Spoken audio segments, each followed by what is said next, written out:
ESPN Saturday Night continues. We've got a highly anticipated matchup here between Carbon and Str8 Rippin. Carbon's going to be the blue team. Str8 Rippin's going to be the red team. As we take a look at the lineups here, Str8 Rippin, like I said, they're red. They bring the lineup of T Squared, Neighbor, Elamite, and Legit. And on the other side, Carbon, Ghostayame, Shockwave, Gandhi, and Karma. That's their lineup. And here for the call now, Sundance DiGiovanni and Chris Puckett. Thank you, Aaron. So as we mentioned, there's a lot of bad blood here. There's a lot of history, but there's also two amazing teams up there on the main stage. I got to say that this season, starting off, we've seen a lot of great matches, but I have a feeling that this may be the best one we've seen so far.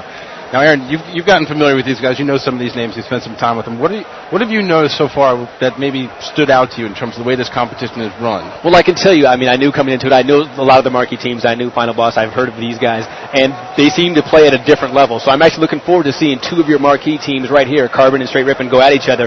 Because honestly, Final Boss really was they were dominating the team they played, Mob Deep. So I want to see this be a little more competitive. Hopefully I want to see it go 5 games and just see a little back and forth here. Absolutely. Well, I think you might have a good shot at that. Now again, I'm joined by Chris Puckett, who's getting his notes together here. He's going to call it for you. Puckett, I know you're excited. Who's your player to watch out for? Oh, I was just calling it earlier. Ghostayame, according to my stats, has been the player on fire in Winners Bracket Round 2. He's outperforming the rest of the 8 guys in this game, and he is getting hot, ready to go. It looks like we're kicking it off right now with Caps of the Flag here on Narrows. We're going to start it off with T Squared, captain of Str8 Rippin.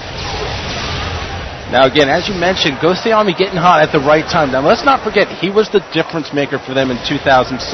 When he joined the team, that was when they got over the hump and they went on to dominate the rest of that season. So if he's hot again, if he's got his confidence back, they're going to be a team to watch out for. All right, well, T Squared's got the sniper rifle, still watching bottom middle. Looks like Legit already has the rocket, so Str8 Rippin off to a great start. They have control of the power weapons. Gandhi's got a sniper of his own over on the Carbon side. But it's going to need to be a big, strong push from Ghostayame and Karma, the two strongest BRs on the team right now, to take control of the middle. Absolutely. Now you just saw that flagpole in the middle of 2 Carbon players. Shockwave actually goes down. The flag is still away. That's aggressive play, which is what we've come to expect from Str8 Rippin.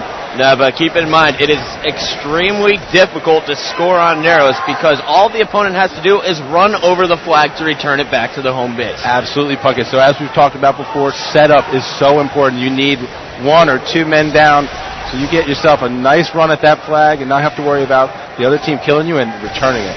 Guys, I know we're early in this match, but already I can feel the difference. These guys are not giving any ground. They're both trying to set up, it looks like, but neither side is giving any leeway. No, you're going to get used to red X's on that screen there because you're going to see 1 or 2 down for both teams. See a 6 snipe there, Elamite going down.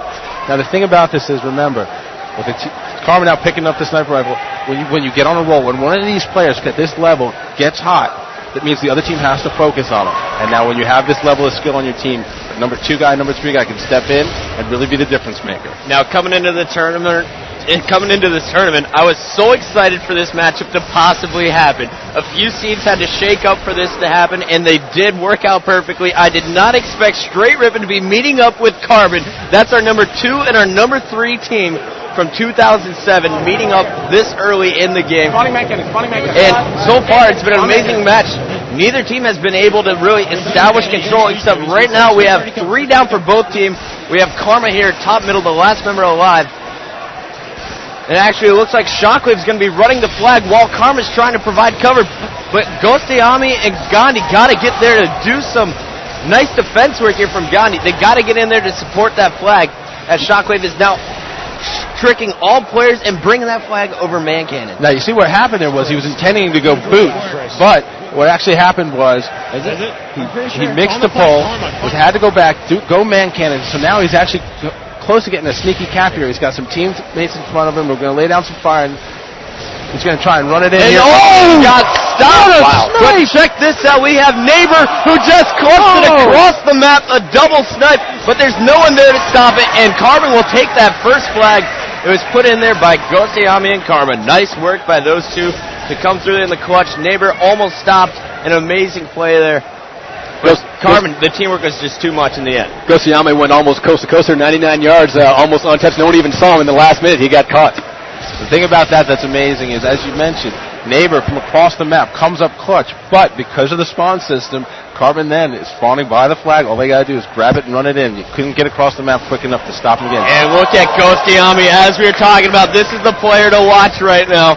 Ghostyami had a lot of haters coming into this tournament, but I went to his house to watch him play. He's been on Xbox Live every night, back at college, in between classes, in between studying. He's been putting as many hours in this game as he could right before the tournament, and he is prepared, Sundance. Well, that's great to hear, because I got to tell you, Ghost, when he's on, is a ridiculous player. He's the kind of a guy, whoa, game changer. We just saw him get a guy who's about to port across using the cannon. And meanwhile, Ghostyami is doing all this. Shockwave put in the second flag. And look at this. We are checking out as Ghostyami back in action once again. He's going after the flag, but it looks like Str8 Rippin is going to be able to make a defensive stand here. Shockwave. Going back to Ghostyami now, who's still top middle on a killing spree right now. That's 5 kills in a row without dying. Ghostyami working with Karma there. You see his call signal there, K24.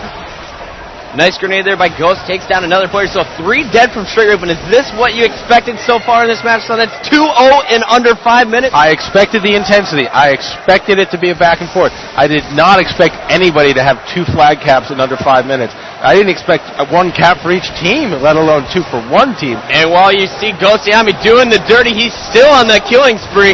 Karma got the flag all the way out to Gandhi and friends in the middle. Shockwave's going to run this 3rd flag in, and it doesn't look like anyone is in position to stop it, as Shockwave is bringing home the bacon. Ghostyami seems to be putting down any enemy he sees. He gets them on his screen. They're going down. And check this out as the flag is being returned, and there it is.